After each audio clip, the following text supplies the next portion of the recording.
म चाहिँ तपाईलाई चाहिँ आज चाहिँ यो ब्लगर चाहिँ कसरी बनाउने सिम्पल रूपमा भन्छु। अनि त्यसपछि चाहिँ हामीले चाहिँ त्यसमा चाहिँ कस्टम डोमेन फ्री नमको चाहिँ .tk.ml.ga चाहिँ कसरी हाल्ने भन्ने कुरा चाहिँ म तपाईलाई भन्छु।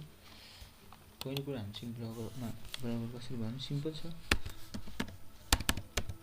blogger.com हाल्ने आफ्नो गुगल सर्च बारमा गएर त्यसपछि हैन क्रिएट युनिक भनेर छ त्यसमा चाहिँ अनि यो चाहिँ मेरो पहिला चाहिँ भएर हो तपाईले त्यस्तो आउँदैन अनि सिधै यस्तो आउँछ। यस्तो आइसकेपछि तपाईले आफ्नो ब्लगको टाइटल राख्नुस्। जस्तै यो यसमा राख्छु अनि this blogpost.com यहाँ चाहिँ यो चाहिँ अवेलेबल छैन। म यहाँ चाहिँ नेपाल हाल्छु।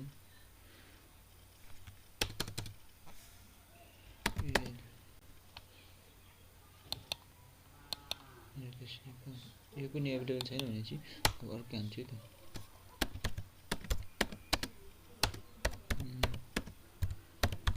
यो चाहिँ आफ्नो हाम्रो चाहिँ ब्लग पोस्टको लिंक हो। यो चाहिँ अवेलेबल छ। यसलाई चाहिँ क्लिक गरौँ अनि त्यसपछि हामी चाहिँ यो थीम चुज गरौँ। सिम्पली म चाहिँ यही थीम चुज गर्छु।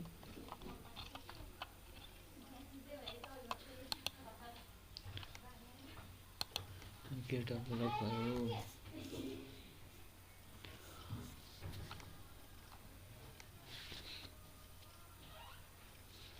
ब्लग भइसक्यो हैन। अब चाहिँ हामी पोस्ट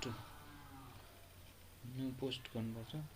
एउटा चाहिँ पोस्ट लेख्नुलाई चाहिँ हामी चाहिँ टाइटल म चाहिँ टाइटल लेख्छु मेरो यो चाहिँ टाइटल भयो हैन। अब त्यसको बारेमा चाहिँ के लेख्ने हो चाहिँ जस्तै अब देश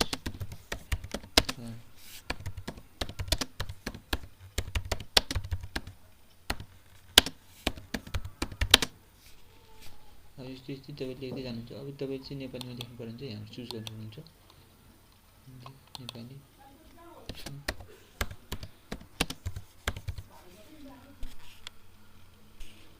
देश नेपाल यस्तो आउँछ हैन। यस्तो चाहिँ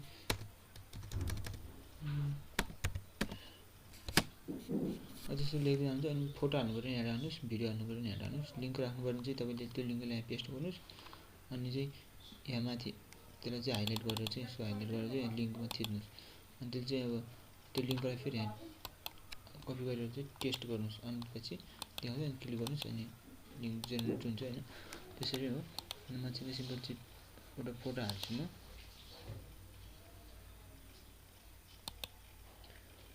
अब मान्छे अब डेस्कटपबाट हालौँ।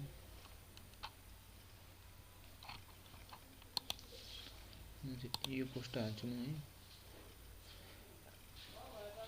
यो हालिसकेपछि चाहिँ यसलाई चाहिँ सेट गरेर चाहिँ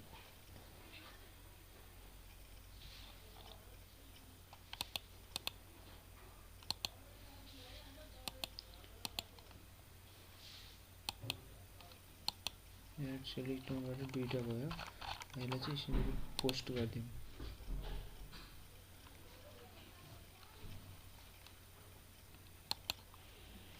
यसलाई चाहिँ भ्यू गरौँ। हुन्छ यसरी आएको छ। यो चाहिँ पोस्ट भयो हैन। अनि यो चाहिँ टाइटल भयो। यो चाहिँ ब्लगको नाम भयो। यता चाहिँ यो चाहिँ अब लोगो अबाउट मी भनेको छ। यो भयो। अनि पछि फोटोहरु यहाँ आयो। तपाईले चाहिँ यसमा चाहिँ अब शेयर गर्न सक्नुहुन्छ फेसबुक ट्विटरहरुमा। कस्टमाइज पनि गर्न सक्नुहुन्छ। यो भइसक्यो। यति भइसक्यो चाहिँ हामीले कस्टम डोमेन चाहिँ यसमा कसरी गर्ने कि एडसेन्सलाई चाहिँ हाम्रो यसलाई चाहिँ लिदैन कि त यसको लागि छुट्टै एउटा एडसेन्स बनाउनु पर्यो। त्यसैले चाहिँ हामीले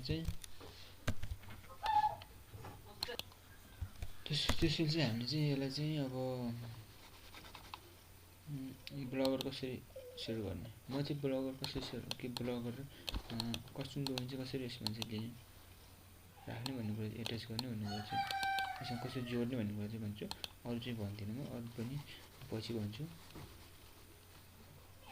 त्यसको लागि हामीले चाहिँ सेटअप थर्ड पार्टी युआरएल भनेको छ हैन अनि यहाँ चाहिँ तपाईले डोमेन बनाउनु डोमेन भने चाहिँ कता लिनु भन्ने कुरा चाहिँ हामी चाहिँ कहिले फ्रीमा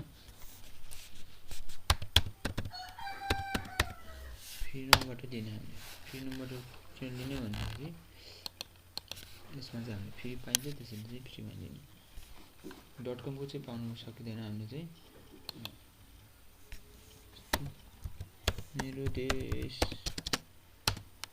यस्तो हानिसकेपछि म चाहिँ यहाँ चेक गर्छु एभाइलेबल छ छैन .ml एभाइलेबल छ मेरो देश .ml यो चाहिँ भएन यो चाहिँ यस्तरी हान्नु भने तपाईले चाहिँ मिल्दैन है यस्तो मेरो देश भन्नुभयो त्यसको डट हानेर अनि आफूले कुन चाहिन्छ टीके चाहिन्छ कि एमएल चाहिन्छ कि गा कि सिएफ चाहिन्छ म चाहिँ गा हान्छु अब सिधै डट गा हानेर चाहिँ सर्च गर्नु सर्च गरिसकेपछि तपाईले चाहिँ यहाँ जङ्सन चाहिँ सिलेक्ट भएको छ अनि सिधै चेकआउट गर्नुहोस् यो चाहिँ त्यो हुन्छ फ्रीमा छ अब यसलाई चाहिँ यहाँ 3 मन्थको छ भने चाहिँ यसलाई हामीले चाहिँ 12 महिनाको भन्नुपर्छ अनि कन्टिन्यू गर्ने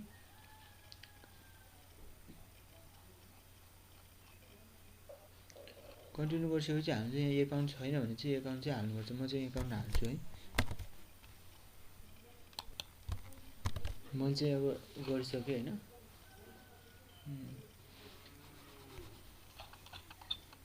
हालिसकेपछि म चाहिँ अब मेरो चाहिँ इमेल एड्रेसमा जान्छु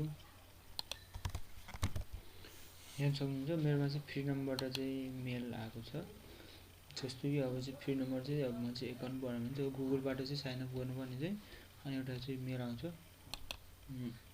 फ्री नम्बरबाट अनि यसले चाहिँ हामी चाहिँ यसरी भेरिफाई गर्ने क्लिक गरेर सिधै भेरिफाई भइहाल्छ अनि के गर्नु पर्दैन एकदम सिम्पली छोटोमा भन्नु गएपछि त्यति भइसकेपछि हेर्न सक्नुहुन्छ अब हामी चाहिँ अब नाम हाल्नुपर्छ नाम हाल्नलाई चाहिँ हामीले सिम्पल चाहिँ अब के गर्ने भने चाहिँ यो हैन यसरी हाल्दिन्छ भने यसरी हाल्ने सबै नाम ठेगाना सबै हालिसकेपछि तपाईले चाहिँ फोन नम्बर सबै हाल्नुहोस् अनि त्यो कम्प्लिट अर्डरमा गर्नुहोस्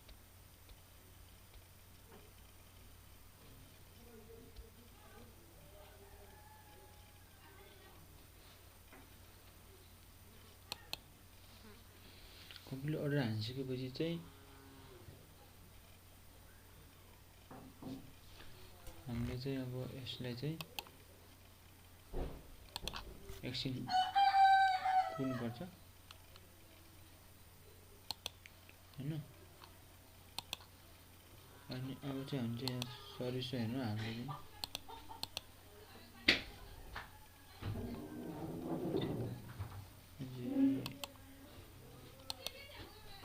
रिलोड गर्नु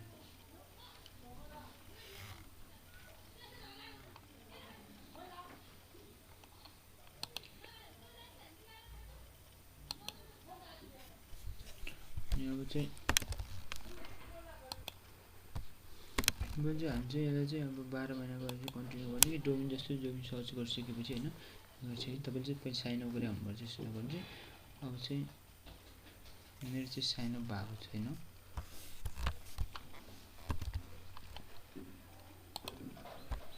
हेर्न सक्नुहुन्छ म चाहिँ अब चाहिँ मेरो नाम आइसकेको छ हेलो मैस भनेर म चाहिँ एकाउन्ट गरिसकेँ त्यसैले चाहिँ हामी चाहिँ के गर्ने भने सिकै गर्नु पर्दैन माई डोमेन भयो छैन भने चाहिँ अब त्यो चेकआउट गरेको थिएँ नि त्यो डोमेन छ हैन मेरो देश .ca यो एक्टिभ भइसक्यो यसलाई चाहिँ हामी चाहिँ अब कसरी चाहिँ हामीले चाहिँ आफ्नो ब्लगरमा चाहिँ हाल्ने भन्ने चाहिँ यहाँ कपी गर्नुहोस् अनि त्यहाँ ल्याउनु डट हाल्नु चाहिँ यस्तो गर्नु सेभ गरिदिनुहोस् सेभ गरिसकेपछि अब चाहिँ सिधै सेभ हुँदैन किनकि केही सर्भर चेन्ज गर्नु छ हामीले अब यसलाई के गर्ने के हाल्ने भन्ने कुरा छ अनि यता आउने हामीले चाहिँ यो म्यानेज डोमेनमा क्लिक गर्ने अनि चाहिँ म्यानेज फ्रिडम डिएनएस भनेको डोमेन नेम सर्भर क्लिक गर्नु भनेको यसको लागि चाहिँ हामी चाहिँ म्यानेज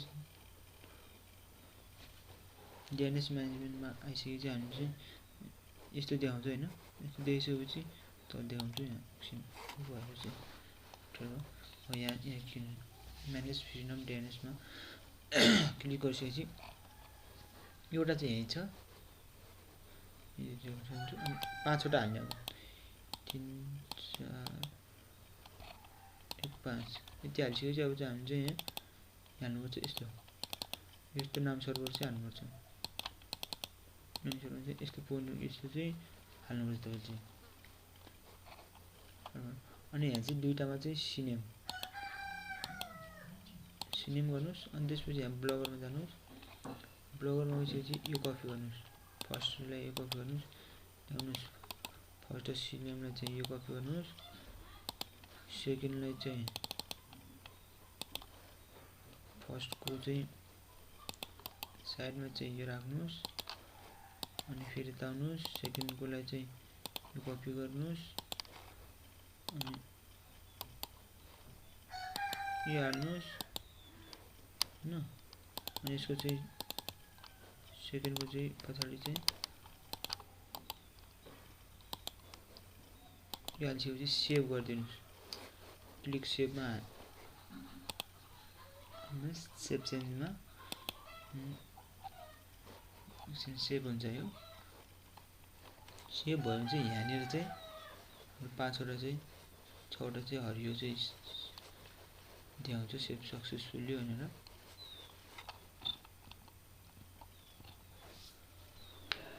एकछिन यो चाहिँ नेट अलि स्लो भएकोले चिनेको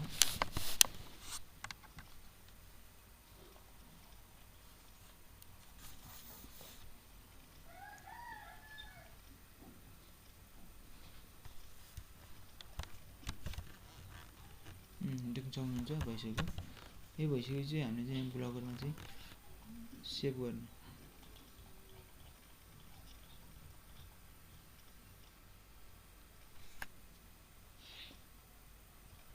सेभिङ भइसकेको छ अब चाहिँ यसलाई चाहिँ हामी चाहिँ हेरौँ है त भयो कि भएन भनेर यो चाहिँ टाइम लिन्छ यसले चाहिँ कतिखेर भएको छैन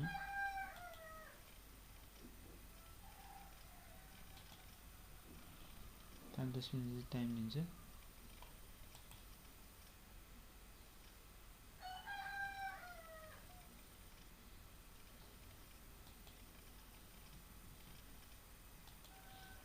चाहिँ यो टाइममा चाहिँ म एकछिन पछि आएर म चाहिँ देखाउँछु यो चाहिँ म चाहिँ भिडियोलाई चाहिँ पज गर्छु